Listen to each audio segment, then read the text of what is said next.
एक बड़ी exclusive CNBC आवाज पे आज फाइनेंस बिल पेश होना था। लोकसभा में फाइनेंस बिल पारित कराने के लिए पेश किया जा सकता है और उसमें खास तौर पे इंडेक्सेशन रिलेटेड कुछ चेंजेस अनाउंस हो सकते हैं। सीधे चलें दिल्ली लक्ष्मण के पास जो ये एक्सक्लूसिव जानकारी हमारे लेकर आ रहे हैं। Lakshman, good morning.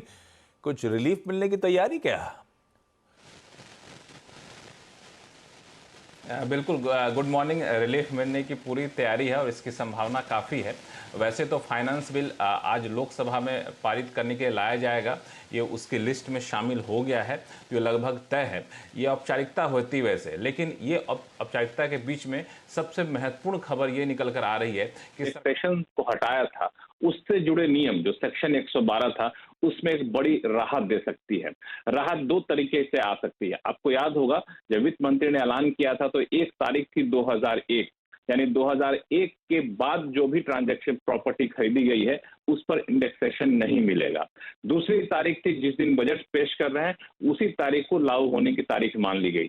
अब सूत्र ये बता रहे हैं कि बजट पेश होने के बाद बहुत सारे रिप्रेजेंटेशन गए, इंडस्ट्री की तरफ से अपनी बातें रखी गई, पॉलिटिकल मामला भी उठा। अब सरकार इस पर विचार की कि कैसे इसमें बदलाव किया जाए। अब फाइनेंस बिल जो अमेंडमेंट किया जाएगा, आज जब पेश किया जाएगा तो उसमें कई सारे अमेंडमेंट देखने को मिलेंगे। उसमें से एक अमेंडमेंट इस सेक्शन 112 में देखने को मिलेगा और उसमें दोनों तारीखों में बदलाव होने की संभावना है। एक जो 2001 की तारीख थी उस तारीख को और बाद की तारीख की जा सकती है, यानी 2018 के आसपास की तारीख हो सकती है, या फिर कोई तारीख होगी जो अभी खुलासा नहीं किया गया है, लेकिन 2001 की तारीख को आगे की तरफ बढ़ाया जा सकता है ताकि जो प्रॉपर्टी पहले खरीदी गई थी उसको इंडेक्सेशन का फायदा मिले।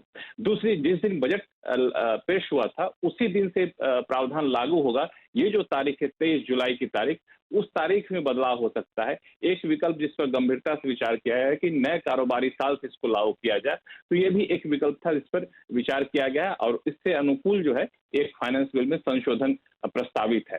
तो आज जब वित्त मंत्री ये फाइनेंस बिल रखेंगे लोकसभा में तो सारे इन पर से पर्दा उठ जाएगा और मुझे लगता है कि रियल एस्टेट सेक्टर के लिए बड़ी राहत निकलकर सामने आ सकती है। ओके, लक्ष्मण जी, गुड मॉर्निंग। दो सवाल मेरे।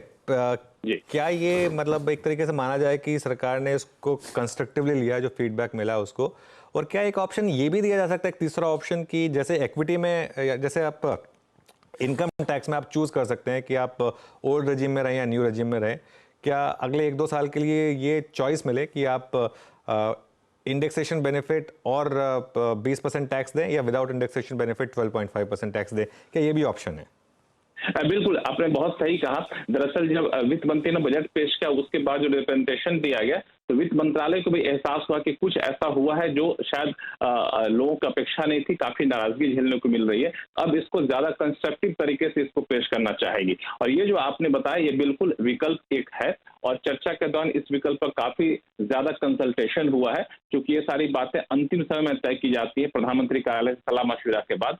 तो इस पर विचार हुआ। एक विकल्प ये भी है कि हम तारीख में बदलाव ना करें, हम आपके ऊपर छोड़ देते हैं कि आप चुन लीजिए कि आप 2001 के बाद वाली तारीख को अपनाएंगे विदाउट इंडेक्सेशन या फिर इंडेक्सेशन के साथ अपनाएंगे। दोनों विकल्प 1-2 साल तक जारी रहेगा, जिसको जो बेहतर लगे वो अपनाया जाए। इसके पीछे दलील ये दी गई है कि कई सारे मामलों में जनता को फायदा हो रहा है, कई सारे मामलों में नुकसान हो रहा है, तो जिनको फायदा हो रहा है वो नए नियम को अपनाएं, जिनको नुकसान हो रहा है नए नियम को ना अपनाएं। तो ये एक विकल्प है और मुझे लगता है कि ये भी काफी सहमति इस पर बनी हुई है, लेकिन अभी पक्का तौर पर कुछ कहना मुश्किल होगा। लेकिन आपने बहुत सही कहा, एक विकल्प है जिस पर सरकार ने विचार किया और शायद फाइनेंस बिल में इस पर भी आपको कुछ देखने को मिले। बढ़िया।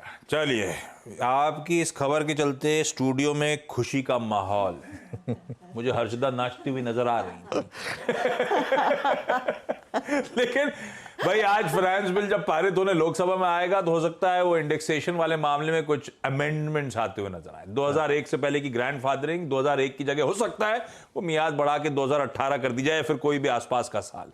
इफेक्टिव फ्रॉम 23 जुलाई जिस दिन बजट पेश हुआ था, शायद ऐसा ना करके नए फाइनेंशियल ईयर से इंप्लीमेंट कर दिया जाए। इस तरह की ट्वीकिंग हो सकती है। आप और तीसरी ट्वीकिंग की अगर आपको ऑप्शन दिया जाए। अच्छा, विकल्प हो सकता है। एक चीज पूछ रहा हूँ, आपने बोला कि हर्षदा खुशी से नाचती है, मुझे भी बहुत खुशी हो रही है, आपको भी बहुत खुशी हो रही है। मैं एक चीज पूछूंगा, सिंपल। बेचने वाले थे? नहीं, वही मैं पूछ रहा हूँ। आपने आज तक क्या रियल एस्टेट पे कैपिटल गेन्स टैक्स दिया है या आप कभी देंगे? नहीं, लास्ट वाले में तो इंडेक्सेशन बेनिफिट के बाद बना ही नहीं था कुछ। हाँ, सेम सवाल। नहीं, मैं क्यों कह रहा हूँ ये चीज़, क्योंकि ये चीज़ हमारे एक दोस्तों के साथ डिस्कशन में भी निकल कर आ रही थी। हम में से जो हमारी प्रवृत्ति होती है हम भारतीयों की, घर को हम एक बहुत बड़ा इमोशनल डिसीजन मानते हैं, ठीक है। अगर हम घर बेचते भी है ना, तो हम इसलिए बेचते हैं क्योंकि हमको बड़ा घर लेना होता है। मैं अगर अपना एक फ्लैट बेचूंगा तो मैं इसलिए बेचूंगा कि मुझे जोड़ी फ्लैट लेना है, या मैं अपना 2 BHK का फ्लैट बेचूंगा तो मैं इसलिए बेचूंगा मेरे को 3 BHK लेना है, या 3 BHK बेचूंगा तो 4 लेना है, या 4 बेचूंगा तो पेंट हाउस लेना है। हमारी ये मेंटल टेंडेंसी होती है। हम उस कैटेगरी में नहीं आते इंडियंस जिसमें आप घर बेचकर कुछ फाइनेंशियल एसेट में पैसा डाल दें या गोल्ड बेचकर वो डाल दें। हाँ, हो सकता है नई जनरेशन ये हो, उनकी मैं गारंटी नहीं ले सकता। हमारी जनरेशन में तो हम इस तरीके से नहीं करते हैं। तो वो 12.5 है 20, अगर आप उसका वैसे पूरा, जब तक वो अलाउड है, दिक्कत अगर कभी अगर आएगी ना, वो दिक्कत आएगी अगर ये हो जाए कि नहीं आप उसको री इन्वेस्टमेंट में नहीं कर सकते, उसका फायदा नहीं, उसका फायदा, वो बहुत दिक्कत वही। उसके अलावा 12.5 आप इंडेक्सेशन के साथ, बिना इंडेक्सेशन के दें या 20% इंडेक्सेशन के साथ दें, इवेंचुअली तो आपने वापस री इन्वेस्ट करना प्रॉपर्टी में ही है, तो उससे उतना फर्क पड़ता नहीं है।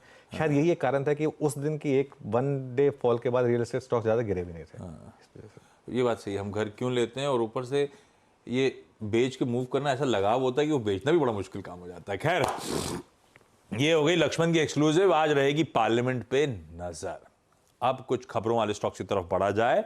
हमें 2 निफ्टी के नंबर्स पे रिएक्ट करना है आज, भारती एयरटेल और ONGC। पहले भारत